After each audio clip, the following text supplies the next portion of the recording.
Welcome to Houston Sports Talk with your host, Robert Land.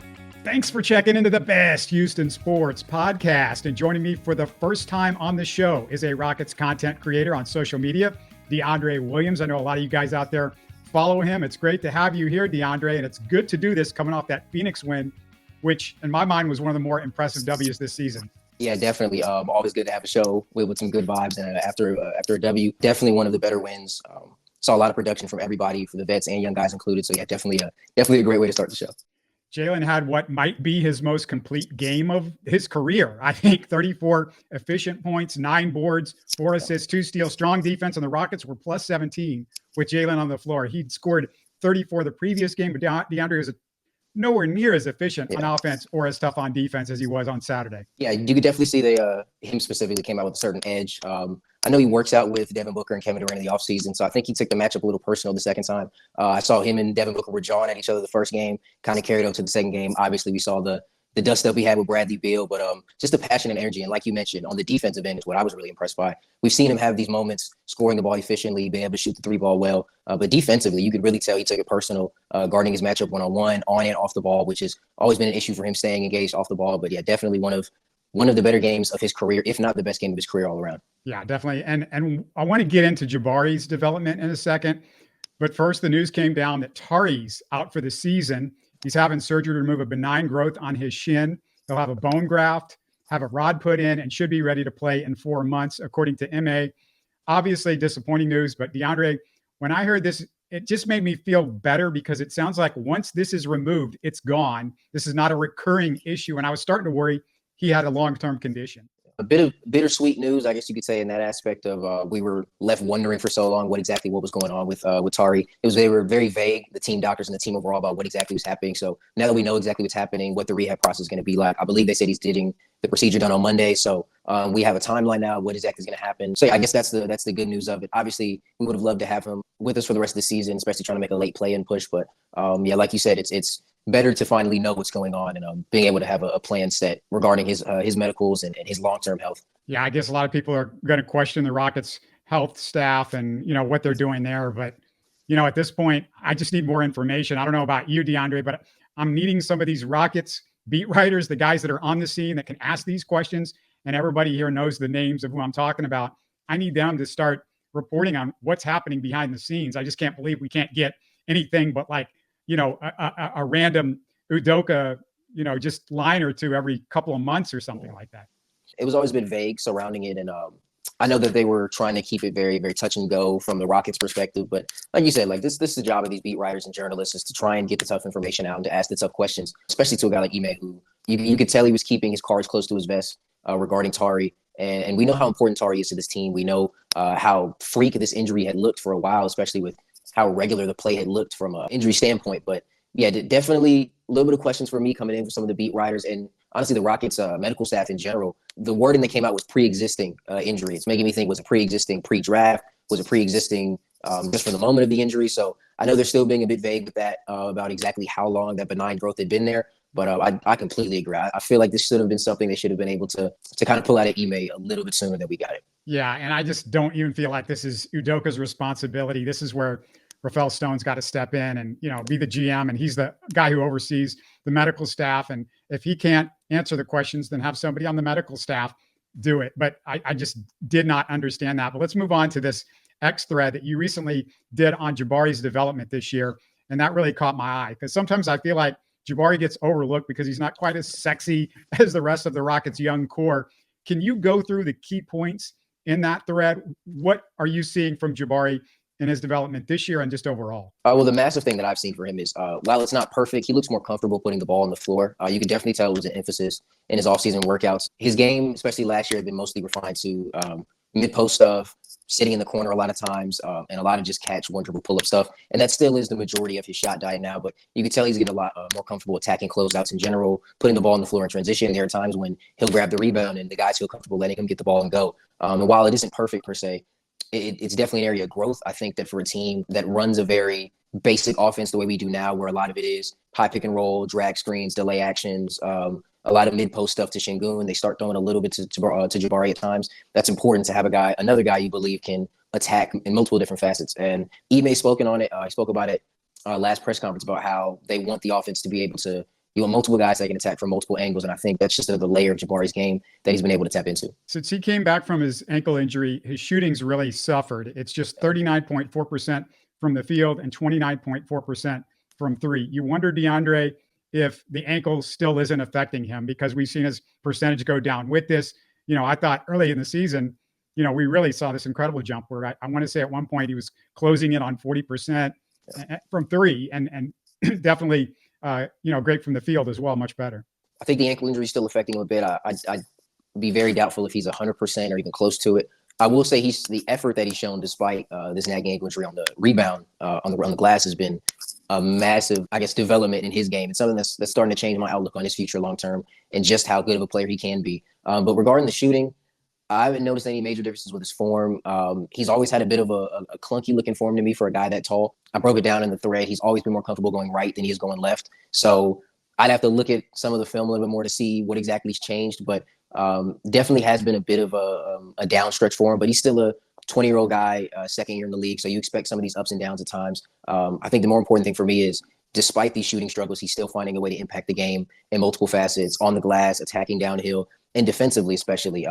The way Ime's utilized him defensively, I think, has been huge for his game, huge for how the team wants to run a bit of a heavy switching 1-through-4 type of style. So, despite the shooting struggles, I still think he's been able to find a way to impact the game. But I do wonder if this is just kind of the shooter he is. Is he going to be a guy that's streaky? Will he ever be able to reach the quote-unquote elite shooter status that he was kind of promised to be coming out of Auburn? So, but again, he's only 20 years old. He's got so much room to grow, so many more reps to take. So I'm not completely out on the shooting, but I am starting to wonder, is he really more of a 35, 36% three-point shooter who has these ups and downs rather than a super elite movement shooter who's going to be 38, 39, 40% long-term? If you look at his three-point shooting and the Rockets' wins versus losses, you quickly notice his shooting's a barometer for winning. And wins, Jabari shoots 44.7% this year, and losses 28.2%. That shooting gap was pretty similar last year. And DeAndre, his home road shooting splits this year fall right in line with the win-loss splits, which explains a lot about the Rockets' road issues. That's something that still concerns me a bit. Rookie road struggles, I kind of excuse a bit. It's your first time, 82-game schedule, constantly on the road, trying to develop a bit of a schedule. But this is year 2 now. You've had that year under your belt. He was playing. He wasn't like a guy like Chet where he was able to sit out and watch. Like, you've been developing these habits, developing a schedule. So that does kind of concern me a bit. It's not just him. In fairness, Jabari, it's most guys in the Rockets, their splits are down on the road. But I am a bit concerned with that. And to highlight what you said about the win-loss split, I think it does show just how important his shooting is to this team, especially for a team that is devoid of it. When arguably your best or second-best shooter doesn't have it that night, you just see how different the offense looks. Teams love basically running 5-inch shell defense on us anyway. And when we can't kick it out to Jabari and he can't hit that corner three, can't hit it out of a horn set, you do kind of see how stagnant the offense gets, how much more teams are able to load up on the Şengün, Fred VanVleet pick and roll. So it definitely is a major difference in the team's offense overall when he is hitting shots versus when he isn't. So yeah, it'll be interesting to see these last, I believe we have 22 games left in the season. If he's able to pick it up on the road, I think that'll be a massive swing in either direction for how the Rockets rest of the season looks. I know that they're still fighting for the play-in. I know Ime's still telling those guys that they can get it. So I'm really looking forward to see just how he responds. I know he's seeing the road stuff.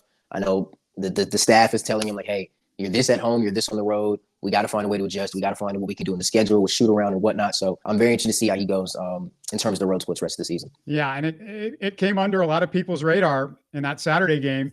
Hey, the Rockets played a lot better because they stayed in the same city over a few days and they repeated where they were at. So that tells you this is like a young team issue. I mean, this is what happens with the young guys, and you don't see the variations, I don't think, quite as much with Dylan and Fred and, even Jeff Green. You just don't see that. And I'll just point out that, big guys in the NBA take longer to develop. Paolo, I think a lot of people have noticed, might not be as far along this year after last year. I mean, other guys, it's not always linear. And the nice thing about Jabari is, for the most part, until this little slump with the ankle injury, we've seen him tick up the whole time. The last 20 or 30 games last year, you saw it tick up. As the season was going along this year, it's ticked up. I mean, is there a scenario? Let me ask you this, DeAndre. Is there a scenario for his development where Jabari still has all-star potential? I mean, I don't want to give up on that quite yet. Yeah. I definitely think there's still a scenario for it. I think a lot of it will have to do with him putting the ball on the floor. Like I mentioned that in the thread of just how different his game looks when it is more than 2 dribbles. I stated earlier, he looks more comfortable doing it, but it is still a bit limited. Just the type of athlete he is. He's a bit stiff, for a lack of a better term. You're not going to see much, like the big draft buzzword is the wiggle. He's not going to be a guy that's going to beat you side to side. He's going to have to be a guy that uses his length, uses his strides to try and get past you, shoulder to shoulder type of stuff. So if he can get more comfortable putting the ball on the floor, I definitely think that there's a world where he still can be a legit all-star type of player, a legit top 40, top 35 caliber player. And that's super valuable. I think another aspect of that is going to be just how good he can be on the defensive end. It's been a little behind what we've expected or what we've grown to expect from him this season, post-ankle injury, which is to be expected. He's coming back from an ankle injury. But he's been a phenomenal ISO defender this year. They've used him a lot more in guarding pick and rolls and being a screen navigator, which is something I never thought he'd be able to do after he was coming out of Auburn, and especially seeing how he was utilized last year. I think the major jump for him, and especially in the long-term outlook of this team and his fit with Alperen Sengun, is as a weak-side shot blocker. We see a lot of times when you have a Nikola Jokic, a Domantas Sabonis, a reason why that team's defense can lag behind with those type of guys is because there isn't a backline rim protector to protect them and to make up for some of their faults that they physically can't make up for. The Nuggets were smart when it got Aaron Gordon. As phenomenal of a defender he is, I think his biggest asset is as a weak side shot blocker, being a guy that can come over and clean up a lot of mistakes. I think that they expected Jabari to be that coming out of Auburn. He kind of had that dynamic with Walker Kessler where he was I'm going to body him up. I'm going to make sure they can't get an easy bucket at the rim. And Jabari did play a lot of cleanup at times. But to me, he is still more of a wing defender. I never looked at him as a big, quote unquote. I looked at him as a jumbo wing, more in line with a Lauri Markkanen than he would be in line with Jaren Jackson Jr. per se. But I definitely do think there's a world where he becomes an all-star caliber player still. I think it would be huge for the long-term outlook of the Rockets as well if he's able to reach the potential that a lot of us had set for him pre-draft. I think the sky's the limit for him. I haven't heard anything bad about his work ethic. He seems like a kid that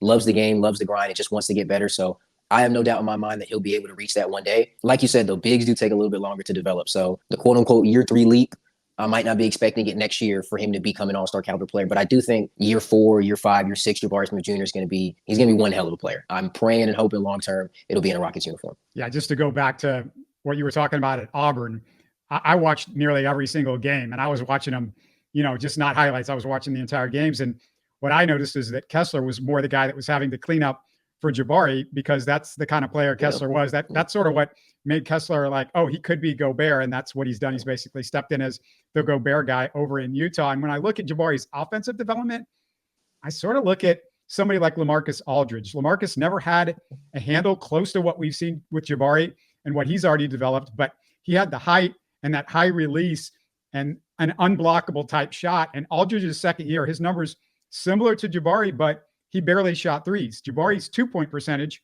is actually 4% higher, and he's 2 years younger than Aldridge in year 2. Remember, Aldridge made 7 all-star teams, DeAndre, and Jabari's already a much more versatile defender than Lamarcus ever was. Yeah, I definitely could see that comparison. Lamarcus Aldridge he was such a talented post scorer, especially in that mid-post area. I think Jabari does have a bit of that in his game. I wonder like you mentioned, with a three-point shot and how the modern NBA works, probably won't be as much in the mid-post as Lamarcus Aldridge was, but he'll make up for that with the three-point numbers. I do, like I said earlier, I look at more of a guy like a Lauri Markkanen. I think that's like the type of mold and impact he could have on the team, being more of a jumbo-sized wing, a guy that if you do bring in another big, per se, let's say we get lucky in the draft and you get Alex Sarr, I think you can move Jabari to the 3 and you just have a super big lineup. You can still switch 1 through 3 with him, and he'll be able to make up for a lot of the shortcomings Sengun would have on defense, and you allow him to play with another 5. You can still play him at the 4. And like Lauri, I don't think that either of them can be real small ball 5s per se. We've seen it this year where they'll sub Jeff Green into that spot. They'll make Jeff Green play small ball 5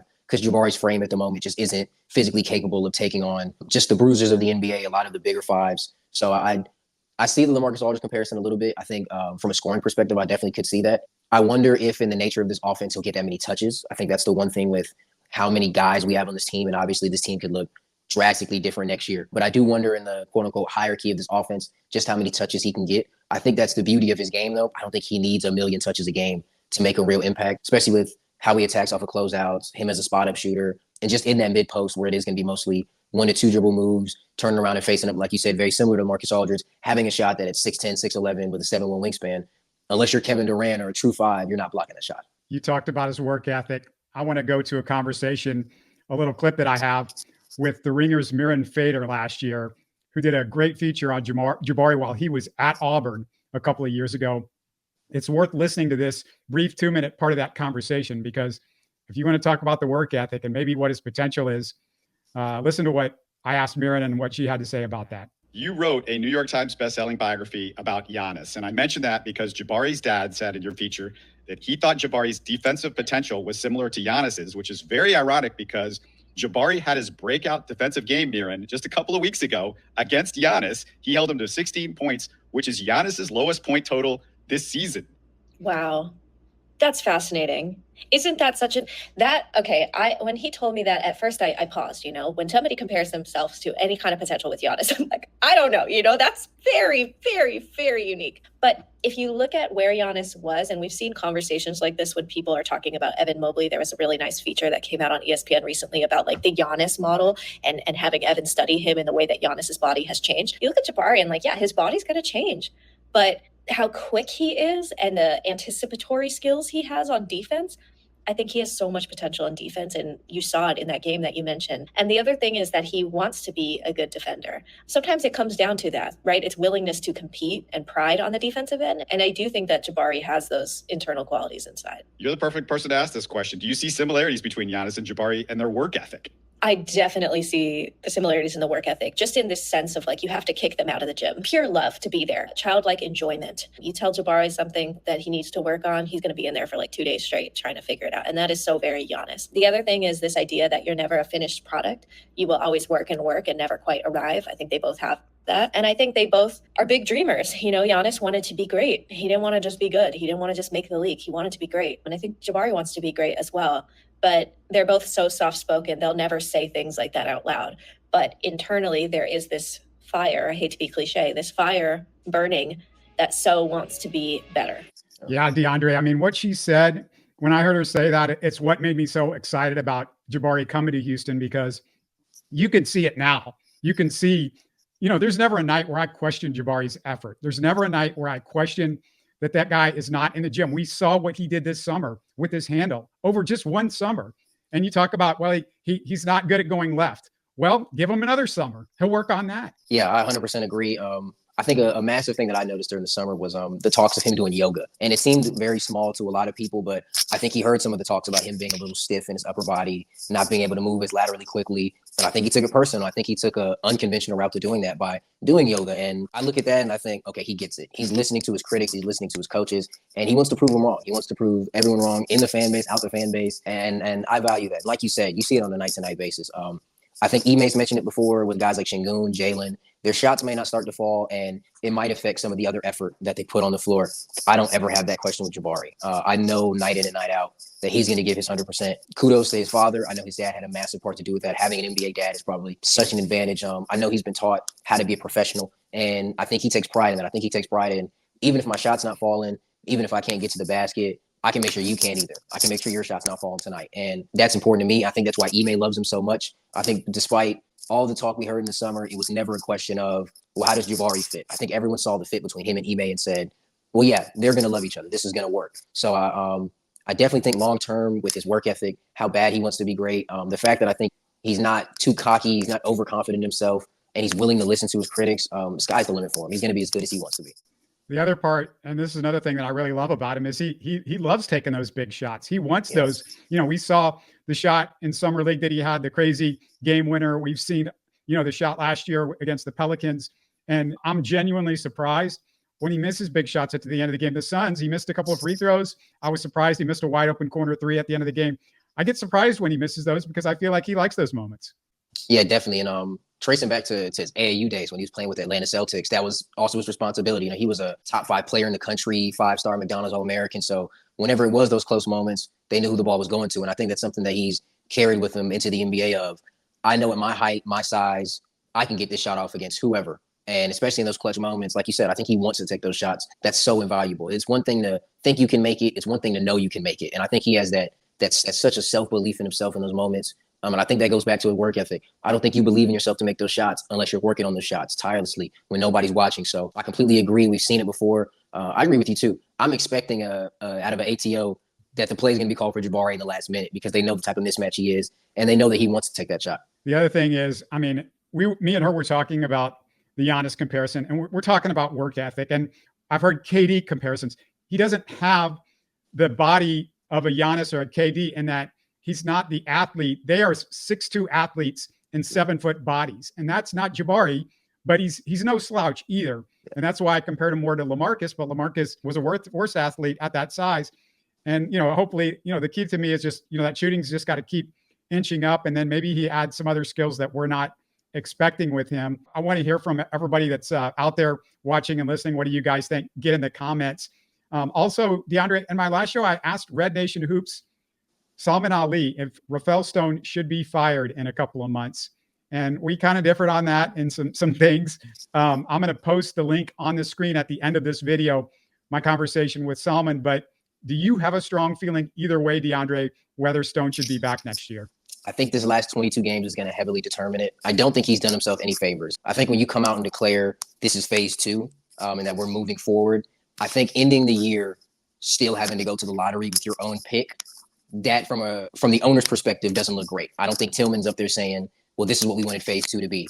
Tillman fleshed out a lot of money this summer. They went over the first luxury tax, which is something I always questioned with Tillman when the new CBA was dropped, was how much of this is he going to be willing to spend? Is he going to be willing to dip his toe into that first and second apron? And he did. He fleshed out a max contract for a guy who had only made one All-Star team. He went out and overpaid Dylan Brooks, went out and overpaid a Jock Landale, overpaid a Jeff Green.